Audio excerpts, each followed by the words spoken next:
How do people afford to have so many kids in modern times? My brother and sister-in-law have 2 kids and she's a stay-at-home mom.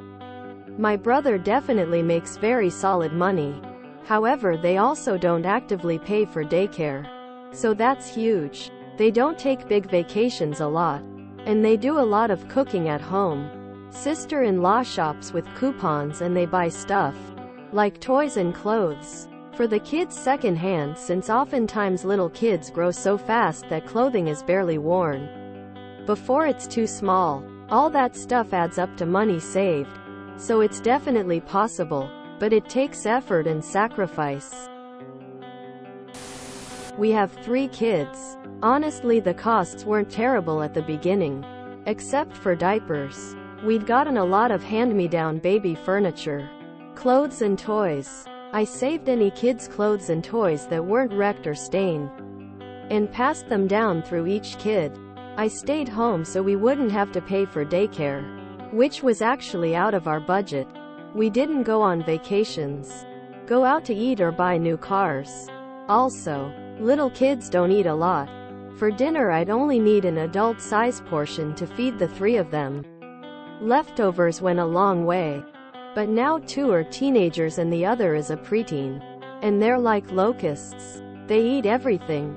Most of our money goes to the grocery store because I need to make 5 adult-size portions for each dinner.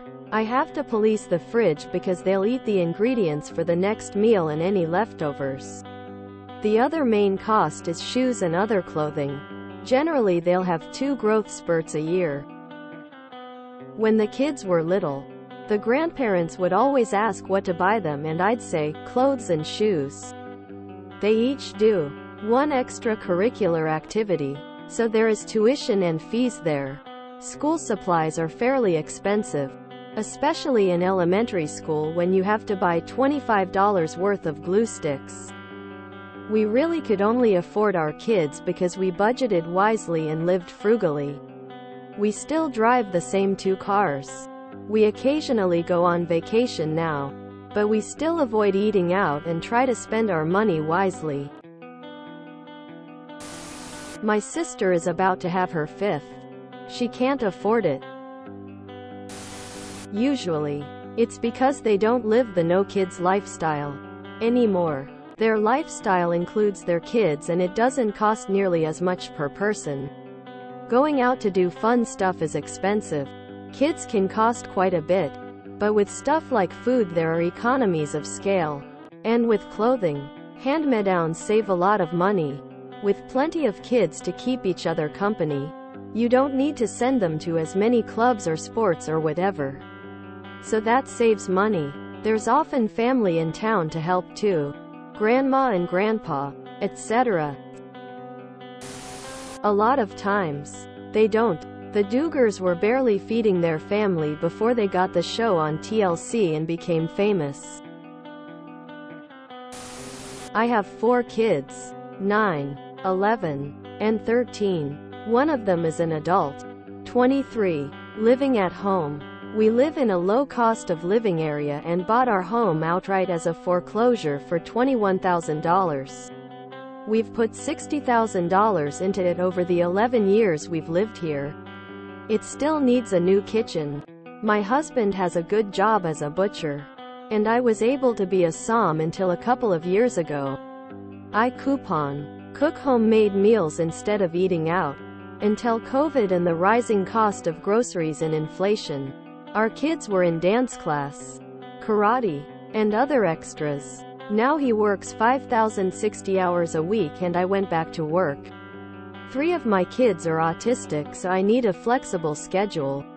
I work at McDonald's instead of using my degree because the hours just wouldn't work for our family. We can only afford to insure 2 cars. So they get shared between my husband, myself, and my oldest to get to work, kids to school, and various doctor appointments. Right now, we're just poor. We don't get any government assistance. Our bills are paid. We love our family, and we're making it work. It's not like we can put the kids back. It's not about affording it. They just knock each other up and figure it out later. A woman I know just had a baby and had to move back with her parents because it's too expensive. I don't understand why people have kids they can't afford. Guys, the average's family is like 3-4 people. Nobody is having 48 kids regularly, and if they do, you hear about it because it's an exception, not a rule. Who says they can afford it? A lot of those that willingly have that many children are either rich or simply irresponsible and living in poverty. My life post-kids has been cheaper than my pre-kid days. Having a social life where people go out is expensive AF compared to just chilling with other parent friends. Pretty sure a lot of people are living on credit and borrowed time. My brother is the single-income household W4 kids he mentions often he's worth more to them dead. 'Cause life insurance law. They may, in fact, be rich. Or they live in very affordable places. Or they have strategies that make childrearing cheaper, such as using family members as caregivers rather than paying for daycare, or only shopping at Costco and making inexpensive meals, etc.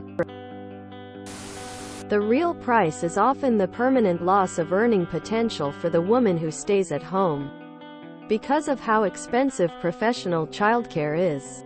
But it's invisible, so it's not treated as a cost. A family member has 10. No idea how they manage, but they do. There is always a small panic when they want to visit. Getting pregnant is free. A lot of folks don't think twice about it. Culturally, for some people it's a given.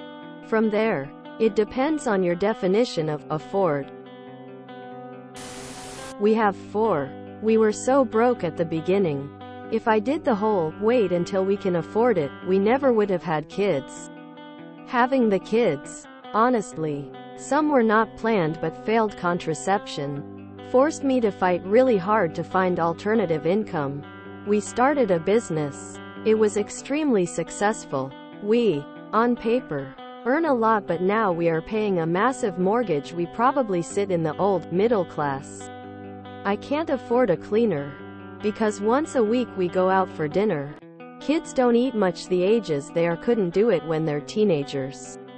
We've just started school sports etc., and that will stretch our budget a lot.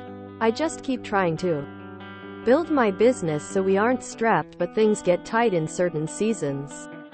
It's still ridiculous the amount we earn to have what our parents had on one income 30 years ago, but is what it is. Carholic here with 5 kids currently. 9 months to a 14-year-old. We earn almost $300K together in what used to be MCOL. Now it is approaching HCOL. Galveston County, Texas. Also bought our house in 2008. But when we started out it was much tougher. Been 18 years of good decisions and hard work. I think when parents do certain things before they have children, it works best no matter how many kids you have. 1. Plan. 2. Finish school. College if inclined. 3. Get a good stable job. 4. Then, get married. To a like-minded planner of family. 5. Find a good home. 6. Then have as many kids as you two have planned. 7. Stick to the plan. If you can make a plan, stick to it. It's very doable. There are just way too many factors.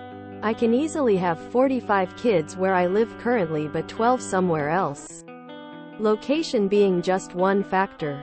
Your ability to budget, hobbies, debt, healthcare needs, family and friend support, etc., etc., etc. all factor in. Even a person's commute factors in if that means they have a car payment, high insurance and a big gas budget versus someone who can work from home or has no car payment. My Sil hasn't bought a single item of clothing for her kids because she gets all our hand-me-downs. Someone who uses cloth diapers will have much lower costs than disposable diapers, etc. If you enjoyed this video, please check out our playlists full of similar content. Epicaricast is like doom scrolling for your ears. Please like, share, and subscribe.